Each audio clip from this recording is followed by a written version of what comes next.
Con el ejército más grande del mundo y un territorio colosal, el Imperio ruso parecía un monstruo imparable. Sin embargo, detrás de su inmensidad se escondían fallas profundas.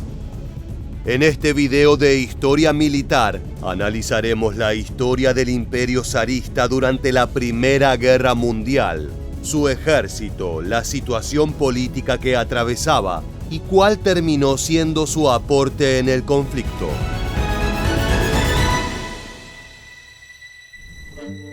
A comienzos del siglo XX, Rusia era un coloso indomable.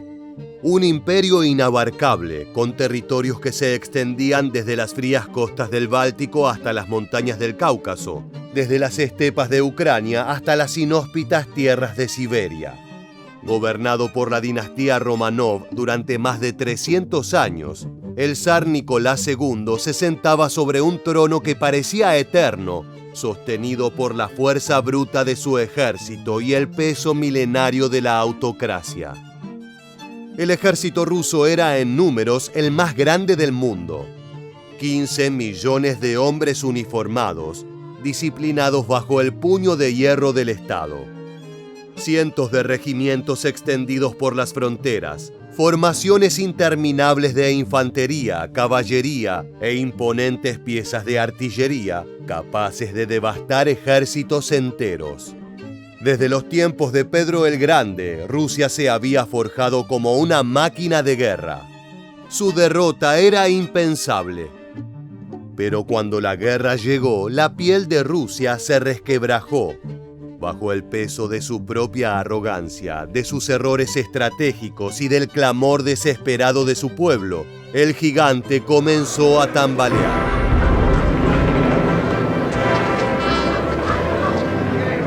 Rusia fue arrastrada a la Primera Guerra Mundial por las mismas locuras y errores de juicio que afectaron a las grandes potencias de Europa. Ambiciones y rivalidades imperiales, un peligroso nacionalismo, una ciega confianza en sus fuerzas militares y una peligrosa dependencia de alianzas frágiles en lugar de la diplomacia. Si bien las tensiones entre Rusia y Alemania se remontaban décadas atrás, los zares creían ingenuamente que los lazos familiares evitarían una guerra entre ambos imperios. El emperador ruso Nicolás II y el Kaiser germano Guillermo II eran primos terceros y sus esposas compartían un ilustre linaje como nietas de la reina Victoria de Inglaterra.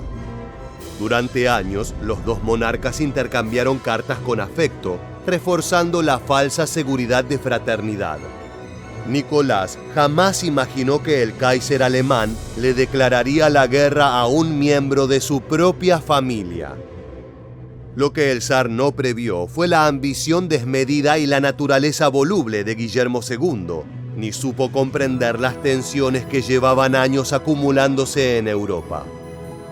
Cuando el 28 de junio de 1914 el archiduque Francisco Fernando fue asesinado en Sarajevo, se desató una espiral de amenazas, ultimátums y movilizaciones.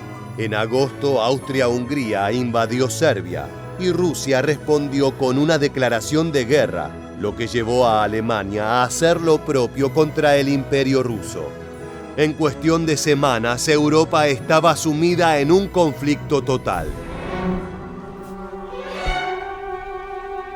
Sin embargo, Nicolás II no solo enfrentaba una crisis internacional. Dentro de sus propias fronteras, su imperio se tambaleaba.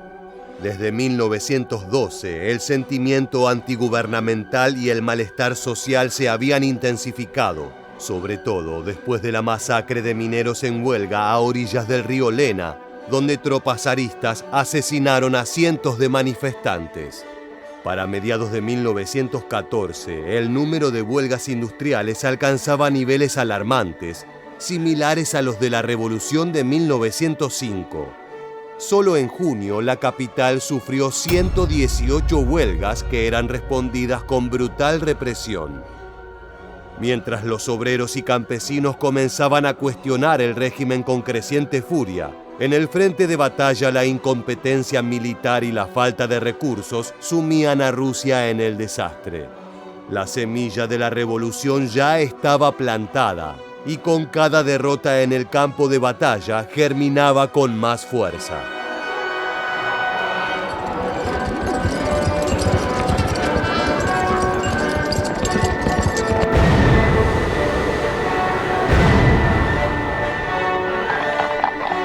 Si bien Rusia había iniciado la guerra con una movilización impresionante, la realidad en el campo de batalla rápidamente reveló profundas fallas en la estructura militar del imperio. La mala organización, el desabastecimiento y la falta de liderazgo condenaron a los ejércitos rusos a una serie de fracasos humillantes. Las tropas fueron enviadas al frente sin el equipo necesario. Miles de soldados partieron sin armas, municiones, botas o siquiera mantas para resistir el frío. Se estima que hasta un tercio de los soldados rusos carecían de fusil y debían esperar a que un compañero cayera en combate para tomar el suyo. La escasez era tan desesperante que hacia fines de 1914, el cuartel general ruso solicitaba 100.000 fusiles nuevos cada mes, pero las fábricas solo producían 42.000. Ante la impotencia logística, el alto mando recurría más a la fe que a la estrategia. Sacerdotes ortodoxos bendecían a los soldados antes de enviarlos a la muerte.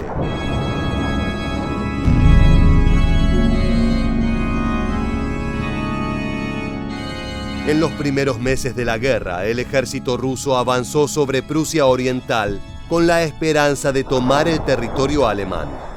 Sin embargo, la campaña fue un desastre. En la batalla de Tannenberg, en agosto de 1914, los errores tácticos fueron desastrosos. Los oficiales rusos enviaban órdenes sin codificar por radio, permitiendo que los alemanes descifraran sus planes con facilidad. Para empeorar las cosas, los generales al mando de la ofensiva, Alexander Samsonov y Paul von Rennenkampf, se odiaban y se negaban a coordinar sus movimientos. Como resultado, las fuerzas rusas fueron aplastadas. 30.000 soldados murieron y 100.000 fueron hechos prisioneros. Incapaz de enfrentar la humillación, Samsonov se suicidó en el campo de batalla. En septiembre de ese mismo año, la batalla de los lagos Masurianos empeoró la situación. El primer ejército ruso sufrió pérdidas aún mayores, con 170.000 bajas, y se vio obligado a retirarse. En menos de un mes, Rusia perdió toda capacidad ofensiva en el frente alemán. Sin embargo, mientras los rusos eran derrotados en Prusia, lograban avances en el frente sur contra los austrohúngaros. En la ofensiva de Galitzia, lograron vencer a Austria-Hungría y capturar Lviv y gran parte de la región. The Germans and Austrians had to stretch their manpower resources to the utmost to resist this blow.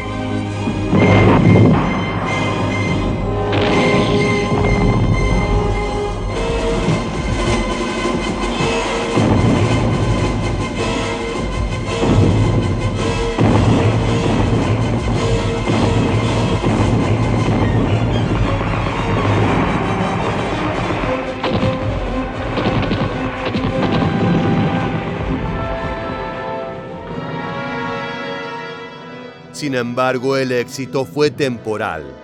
En mayo de 1915, con la llegada de refuerzos alemanes, los rusos fueron nuevamente expulsados y obligados a replegarse. Rusia enfrentaba la peor crisis de la guerra. Alemania y Austria-Hungría lanzaron una ofensiva devastadora en el frente oriental, obligando a las tropas del zar a retroceder en lo que se conoció como la Gran Retirada. Uno de los peores golpes fue la ofensiva de Gorlice-Tarnów, sucedida entre mayo y julio de 1915. Los rusos, superados en armamento y número, fueron incapaces de frenar el avance enemigo. Desde el principio, la batalla estuvo marcada por la desigualdad. El general alemán August von Mackensen contaba con 126.000 soldados y 712 piezas de artillería, mientras que los rusos apenas disponían de 60.000 hombres y 145 cañones, de los cuales solo 4 eran piezas pesadas.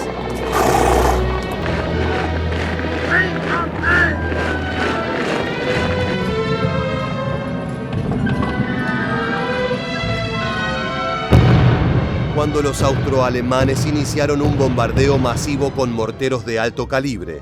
Las líneas rusas se desmoronaron.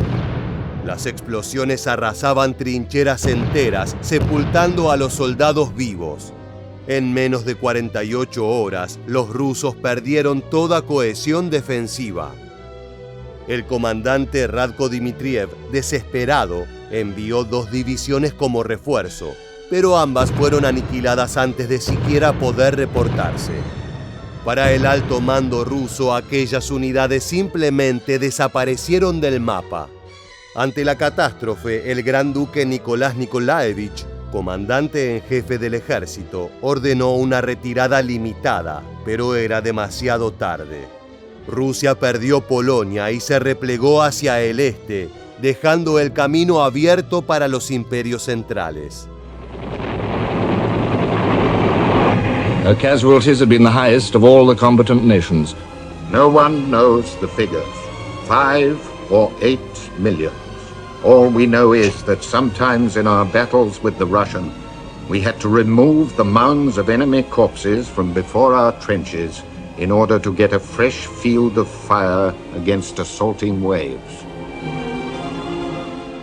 Con la situación militar en caída libre, el zar Nicolás II cometió un error fatal. En septiembre de 1915 destituyó al gran duque Nicolás Nikolaevich y asumió él mismo el mando supremo del ejército. Los generales y ministros del zar se opusieron, no porque dudaran de su patriotismo, sino porque carecía de experiencia militar y de liderazgo estratégico. En la práctica, Nicolás II apenas interfería en las decisiones de sus generales, pero al hacerlo asoció su imagen directamente con cada derrota. Más grave aún, su ausencia de la capital dejó el gobierno en manos de ministros incompetentes, su esposa Alejandra y su polémico consejero, el monje Rasputín. Mientras el frente de batalla se derrumbaba, en San Petersburgo crecía el caos político. La guerra no solo estaba desangrando al ejército ruso en el frente, sino que también estaba sembrando la semilla de la revolución en casa. Para Rusia, el tercer año de enfrentamientos no trajo alivio. El conflicto estaba devorando al imperio, tanto en el frente de batalla como en el interior. La maquinaria de guerra había reclutado a millones de campesinos, dejando los campos de cultivo sin manos para trabajar. La producción de alimentos cayó en picada, provocando hambrunas y un creciente resentimiento popular. El sistema ferroviario también colapsó bajo la presión de la guerra. Locomotoras, vagones y personal fueron desviados para transportar tropas y armamento, dejando a las ciudades sin el suministro de carbón y víveres. A mediados de 1916, casi un tercio del parque ferroviario ruso estaba inutilizable. En las grandes urbes como Petrogrado y Moscú, la escasez de alimentos y combustible generó disturbios y un clima de tensión que presagiaba lo inevitable. Mientras el imperio se tambaleaba, en el frente oriental se gestaba la última gran ofensiva del ejército ruso, la ofensiva Brusilov.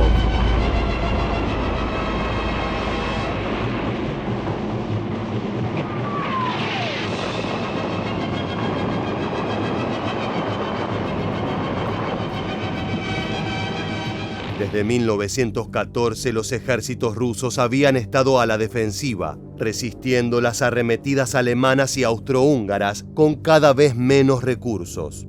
Pero en 1916 un comandante audaz, el general Alexei Brusilov, ideó un plan para cambiar el curso de la guerra en el frente oriental. A diferencia de las desastrosas ofensivas previas, Brusilov no confiaba en ataques masivos y poco coordinados. En su lugar diseñó una estrategia innovadora: bombardeos de artillería precisos, infiltración de pequeñas unidades en líneas enemigas y ataques simultáneos en múltiples frentes para confundir al enemigo. Así, el 4 de junio de 1916 comenzó el ataque. La ofensiva fue un éxito inmediato. En solo unas semanas, los rusos atravesaron las defensas austrohúngaras, infligiéndoles más de 1.5 millones de bajas y capturando cientos de miles de prisioneros. Las tropas del Imperio Austrohúngaro quedaron tan debilitadas que necesitaron la ayuda urgente de los alemanes para evitar el colapso total. Pero el éxito inicial pronto se tornó en estancamiento. La falta de refuerzos y suministros impidió que Brusilov explotara sus avances. Mientras sus soldados luchaban con valentía, el alto mando ruso no pudo sostener la ofensiva. El apoyo prometido nunca llegó, dejando a sus tropas aisladas y expuestas a los contraataques alemanes. Y para septiembre de ese mismo año, la ofensiva se agotó. Las bajas rusas fueron devastadoras, casi 1 millón de hombres muertos, heridos o capturados. Aunque el ejército austrohúngaro quedó gravemente dañado, la victoria no cambió el destino de Rusia. Lo que quedó fue una nación aún más debilitada, con soldados desmoralizados, una economía al borde del colapso y una población hambrienta que ya no creía en el zar. La tormenta se acercaba. 1917 traería consigo la revolución. The virus of revolution had spread. The cracks in discipline were widening. An English observer wrote, "Desertion had set in wholesale. In very few cases did the men leave the front trenches, but as soon as they were moved into the reserve, they decamped in a body." En 1917 Rusia entró en un abismo. Mientras la guerra devastaba el país, las ideas revolucionarias ganaban fuerza en las fábricas, en los cuarteles y en la calle. Desde el exilio, Vladimir Lenin, el más ferviente discípulo de Karl Marx, esperaba su momento. El primer estallido se dio el 23 de febrero, cuando miles de mujeres trabajadoras se lanzaron a las calles de Petrogrado, exigiendo pan. A ellas se unieron obreros y soldados hartos de la miseria y la guerra. La protesta creció en cuestión de días y el 27 de febrero, los manifestantes tomaron el cuartel del regimiento Pavlovsky, donde los soldados, en vez de disparar, se unieron a la revuelta. Pronto la capital quedó fuera del control del zar. Acorralado y sin apoyo del ejército, Nicolás II abdicó el 2 de marzo. Con ello, la monarquía rusa llegó a su fin y sus símbolos fueron destruidos en las calles. Tras la caída del zar, se formó un gobierno provisional con la promesa de llevar a Rusia hacia la democracia. Sin embargo, la guerra continuaba, la crisis económica se agudizaba y el hambre seguía golpeando al pueblo. Al mismo tiempo, los soviets, consejos de obreros y soldados, crecían en poder e influencia. Desde Suiza, Lenin vio su oportunidad y con la ayuda de Alemania, el 3 de abril, logró volver a casa. Los alemanes cargaron un arma secreta en un tren altamente resguardado, con dirección a Rusia. Es un arma que promete destruir a sus enemigos desde dentro hacia afuera.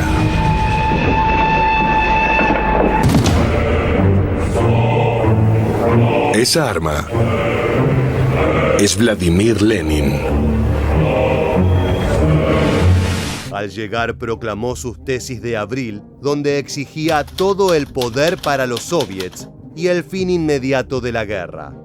Su mensaje radical conquistó rápidamente a obreros y soldados.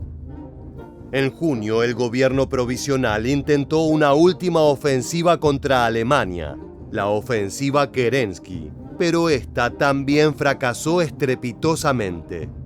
El ejército, agotado y sin moral, comenzó a desintegrarse. Para julio, miles de soldados se sublevaron, y aunque Lenin tuvo que huir brevemente, la debilidad del gobierno era evidente. El 10 de octubre, Lenin regresó en secreto a Petrogrado y convenció al Comité Central Bolchevique de preparar un golpe definitivo. La madrugada del 25 de octubre, los guardias rojos tomaron el Palacio de Invierno, sede del gobierno provisional. Horas después, Lenin proclamó el nuevo gobierno bolchevique. Su promesa era simple: pan, tierra y paz. Pero para lograrlo, debía sacar a Rusia de la guerra. Tras la Revolución de Octubre, Lenin comprendió que la guerra debía terminar cuanto antes. El ejército ruso estaba en ruinas, con soldados desertando en masa y sin capacidad de resistir una nueva ofensiva alemana. La supervivencia del nuevo régimen dependía de una paz inmediata. Las negociaciones comenzaron en diciembre de 1917 en la ciudad de Brest-Litovsk, actual Bielorrusia. Los alemanes impusieron condiciones brutales. Exigían vastos territorios, la independencia de varias regiones del antiguo Imperio ruso y el control económico sobre los recursos más valiosos del país. Mientras Trotsky, a cargo de la diplomacia soviética, intentaba retrasar el acuerdo esperando que estallara una revolución en Alemania, los alemanes lanzaron una ofensiva masiva en febrero de 1918. En cuestión de días ocuparon Ucrania y Bielorrusia, y luego llegaron a las puertas de Petrogrado. Lenin no tuvo más opción que aceptar los términos.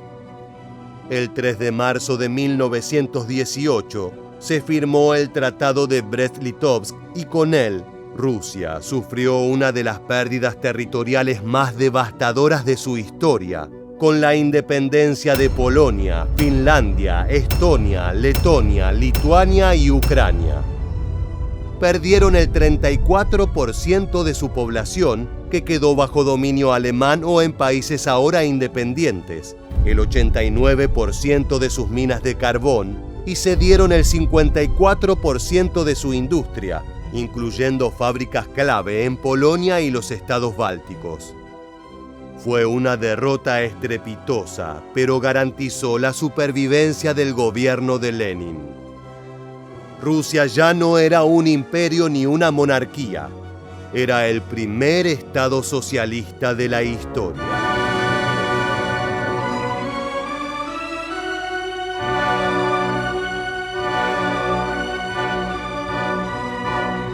La Primera Guerra Mundial reveló una dura verdad. El poder de un imperio no se mide solo en la cantidad de soldados o en la extensión de su territorio. Rusia, con el ejército más grande del mundo y vastas tierras llenas de recursos, parecía una fuerza imparable. Pero su debilidad no estaba en el campo de batalla, sino en su propia estructura. La corrupción, la mala infraestructura y el descontento social hicieron más daño que cualquier enemigo externo. Mientras otras potencias definían el futuro de Europa, Rusia se hundió en su propia crisis y revolución interna. Hasta aquí el video de hoy en Historia Militar. Si te gusta este tipo de contenido, no olvides suscribirte al canal y activar la campanita de notificaciones para estar siempre al pendiente de nuestras entregas. Nosotros te despedimos hasta la próxima.